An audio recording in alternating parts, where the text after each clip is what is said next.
Saya percaya bahwa akan ada orang-orang yang diubahkan lewat video saya. Saya yakin akan ada mereka yang hatinya baik dan mulai berpikir, oh iya ya, apa sih gunanya nyenangin nyenangin diri, karena saya nggak merasa senang ketika ngerokok dulu. Jadi kalau Anda merasa menikmati itu, tapi kemudian setelah bertahun-tahun bahkan puluhan tahun, toh akhirnya hidupnya berakhir di neraka. Karena hidup tidak seturut dengan kehendak Tuhan. Dan apalagi kalau saya ya, sorry, please don't get me wrong. Maaf, jangan saya anggap saya salah, tapi saya nggak benar-benar point this message to certain people. Saya nggak mengarahkan pesan ini kepada orang-orang tertentu. Itu bagi saya itu dosa gitu ya. Tapi maksudnya gini, diri saya lah misalnya. Saya udah belajar melayani Tuhan. Rasanya kurang pas ya kalau saya itu seorang pelayan Tuhan, tapi bayangkanlah misalnya saya habis doa, Tuhan aku berdoa untuk keselamatan jiwa-jiwa misalnya gitu ya. Eee, aku berdoa untuk belas kasihan-Mu untuk, bangsa ini misalnya, berdoa siapa gitu. Terus tiba-tiba habis itu ngerokok gitu ya. Kayaknya ya secara hati nurani itu nggak pas gitu ya. Ini masalahnya asas kepantasan gitu ya. Nah, nggak pas. Nah, kita melayani di gereja, ya again, don't get me wrong, jangan salah paham dengan saya.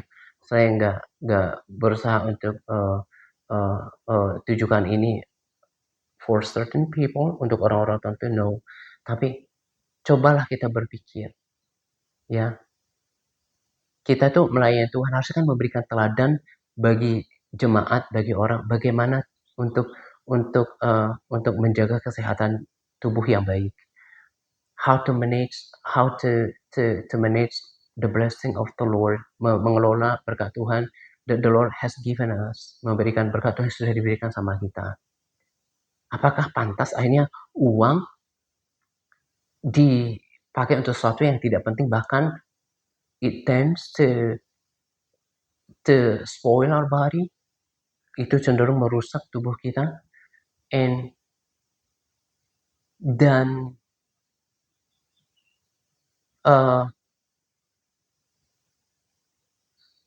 makanya kita jadi gini, orang-orang Kristen ke gereja kan dia berpikir, ya pelayan Tuhan di gereja saya juga merokok kok. Itu namanya seperti ada pernyataan, ya, orang buta menuntun orang buta, ya kan? Nah, tadi sempat saya singgung, saya teruskan. Banyak orang kan yang masih merokok gitu ya. Tuhan bilang lebih banyak orang menuju kebinasaan. Karena apa? Walaupun tadi saya katakan bahwa akan lebih banyak, bukan lebih banyak. Saya percaya ada banyak, at least 50% yang mulai berpikir untuk meninggalkan rokoknya setelah mendengarkan video ini. Tapi akan ada kok yang merasa, "Alah," yang merasa, "Ah," yang menolak, ya. Tapi, bagi saya, even just one person, for example, walaupun cuma satu orang misalnya yang dengerin, satu jiwa itu berharga.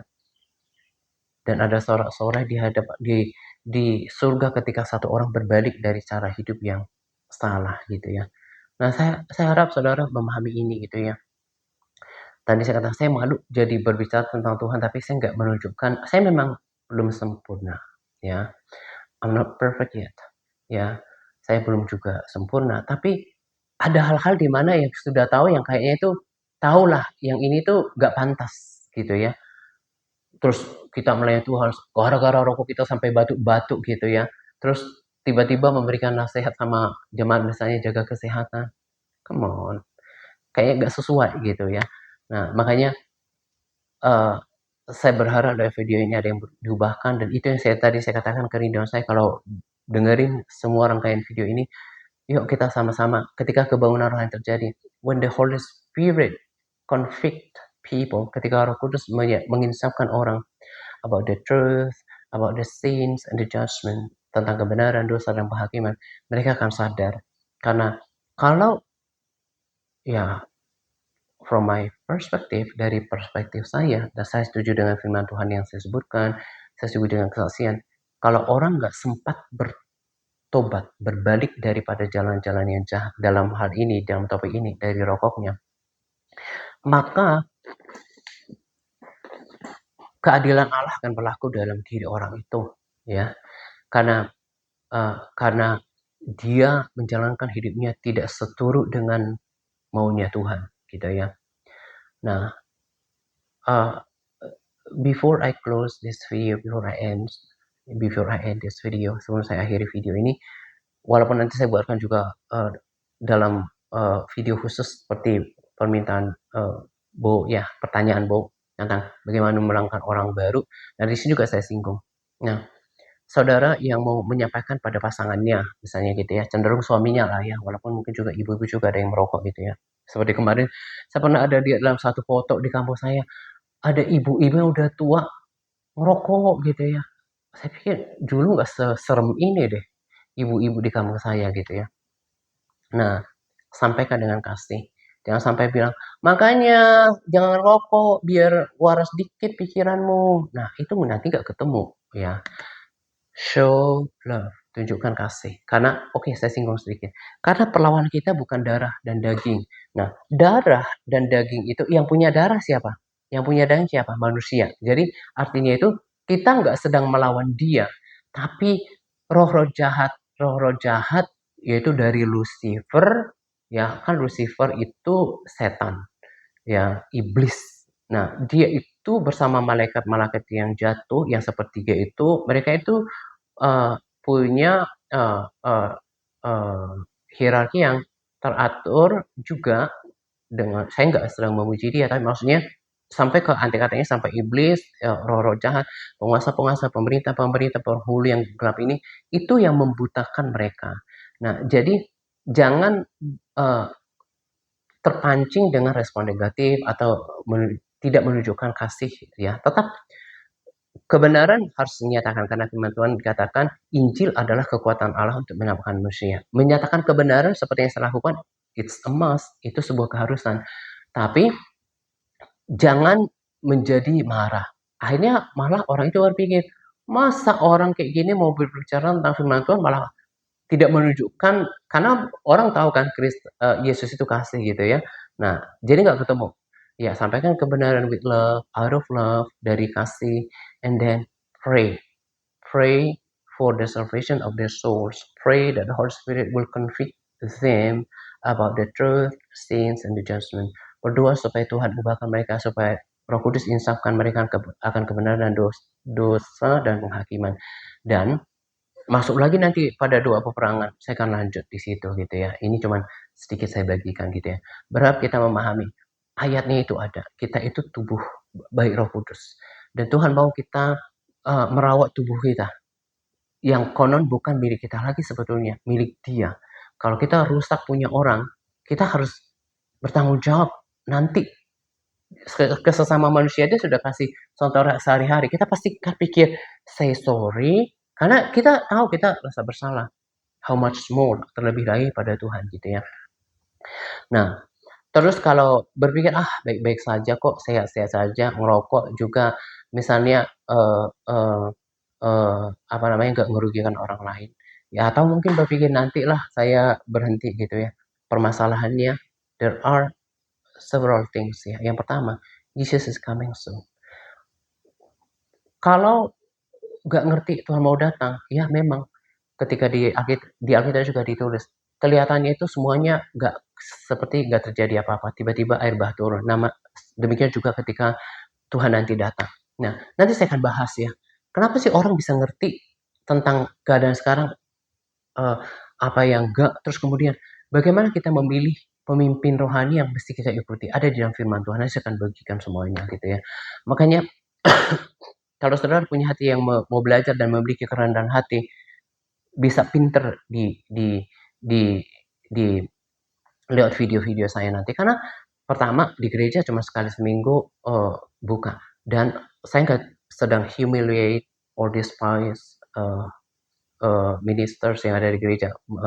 Bukan seperti kayak menganggap merendahkan atau ya meremehkan, tapi belum tentu mereka punya kesiapan untuk resources to explain the congregation, untuk mempunyai resources untuk menjelaskan kepada jemaat, ya kan? Karena berbagai limitation, keterbatasan gitu ya.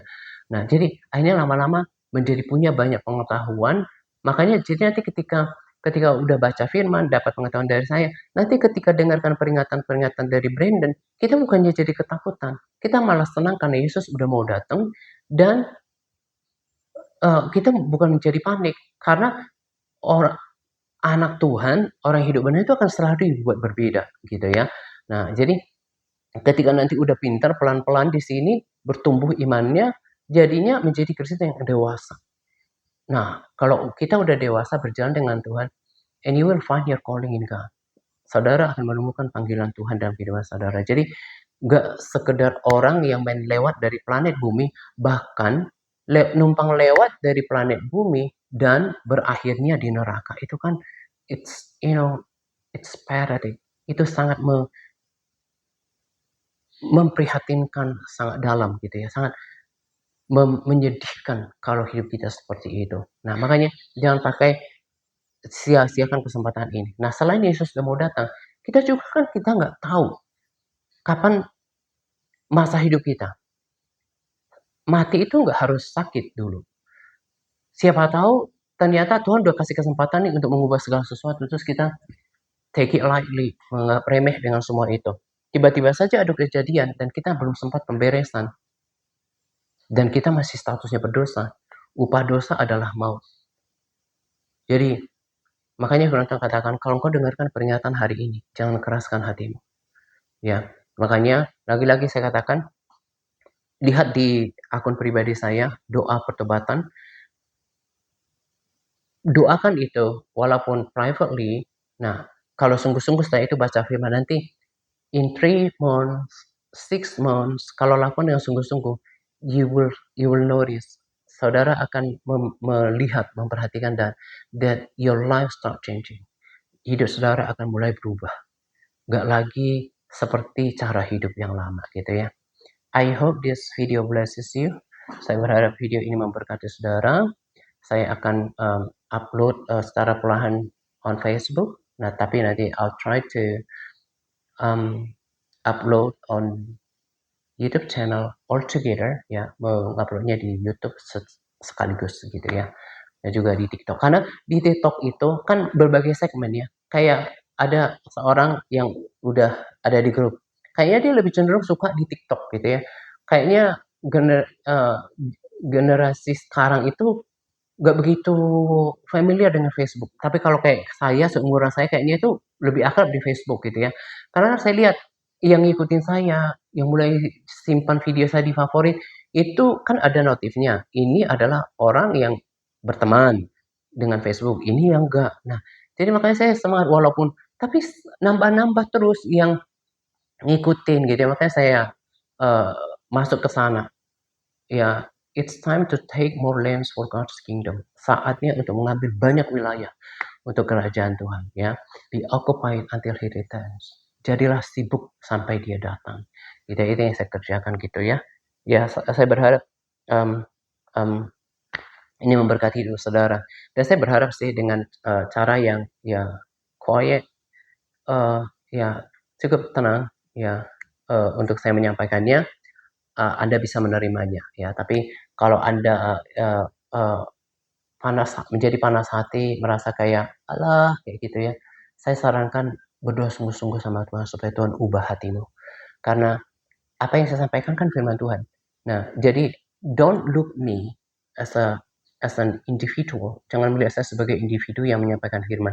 Lihatnya itu ke firman-Nya gitu ya.